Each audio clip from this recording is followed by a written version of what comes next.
Hello, I'm Dr. Harley, and today I want to do a very simple demonstration to break down the complexity that is presented as eczema. You might know from family experience that the skin goes red, it is really uncomfortable and itchy. You try everything and nothing works. It just doesn't make sense. What I'd like to do today is just explain with very simple 5 red cards to let you know why the skin goes red, why I personally don't believe eczema is a disease. You can break out of it if you recognize there's an imbalance there, and we show you how to correct that balance. Today I'm using a white background to represent Caucasian skin. It could be brown, it could be black to represent other colors of skin, but because the red cards show up best on the white, then we're using white. So please just listen through it, recognize how simple the different components of eczema, or what we call eczema, actually are. See why some forms of red are different from other forms of red. Now that really is part of the massive confusion that's going on. So we'll start now, and then I'll put in a few more words at the end. Now imagine if you've got a tiny little baby, they're nice and chubby, they've got very thick folds in the elbows and the neck, and they just can't get rid of heat out of those folds. The skin is going to go red. It's a heat rash. Now that's not eczema, you don't need treatments, it's just heat. Cool that down and that simply goes away and you're back to normal skin. However, imagine if that child is there with the heat rash and nobody sort of recognized it. If there's also irritants in the washing powder, then that's going to add redness to the skin, but have you noticed they're the same red? Now what if they're particularly sensitive people and there's stress involved in the family? Now you've got a third reason. On top of that, if when you're weaning the child you start introducing new foods and they react to those foods, then you've got a dietary component. The good news is that all 4 of those, you can handle them one by one. It doesn't matter which one you get rid of first. Let's remove the heat one with a bit of a cold compress. And you can take them away, but each time you do, that's a very good thing to do. But look, you're left with redness. Now that could confuse people, something horrible. Get rid of all of them, fantastic, it's gone. And now you're good. Now I'd like to jump to the bad news, because let's put all 4 of those back again, one great big heap of confusing redness. Then on top of that, I want to add something that I call PMD, which stands for Product Maintained Dermatitis. Because the first 4 cards are easily explained, most people know about them and recognize them, know they can get rid of them, which raises the question of why eczema lasts for so long. And this is the reason that I found.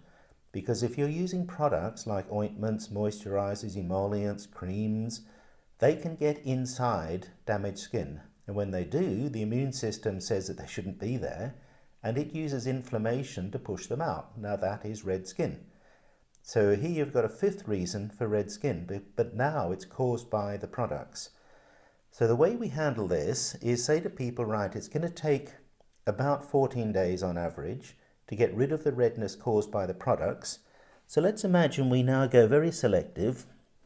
We say, right, we're going to stop stop the products, nothing there to maintain dermatitis. At the same time, get rid of those other 4. So just do the logical things, recognizing that we expect the skin to stay red while we're still getting over this damage.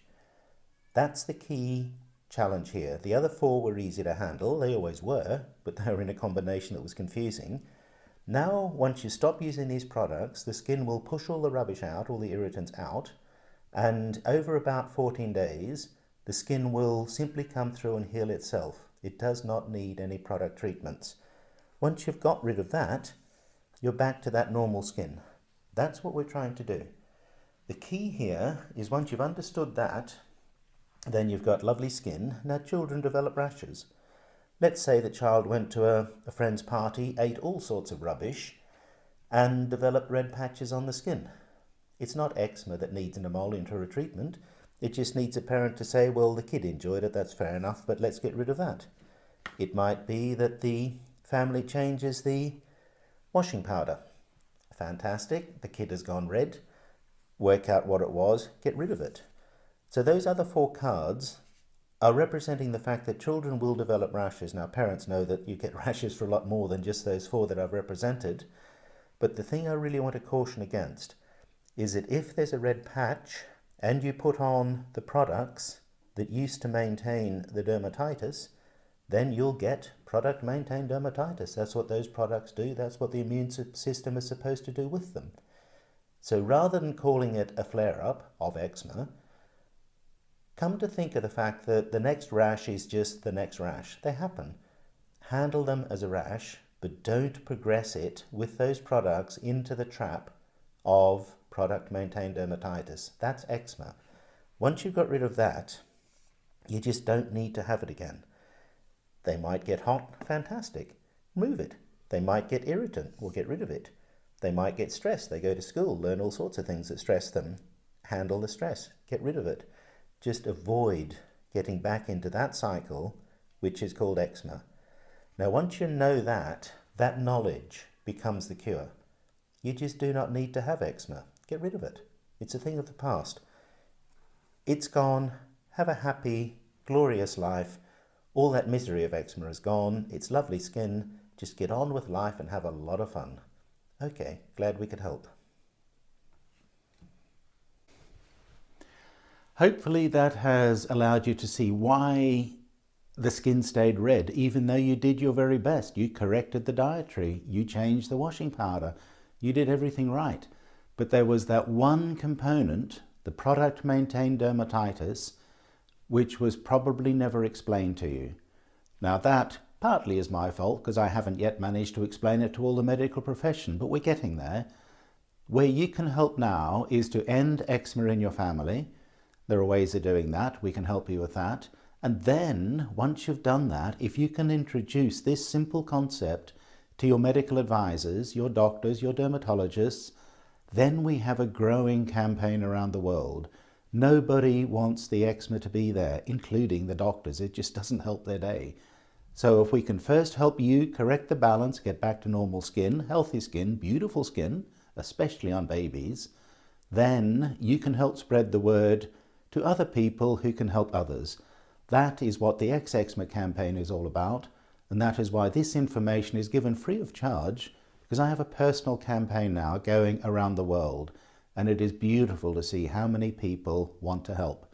We really look forward to you joining the team and success all around. Thank you.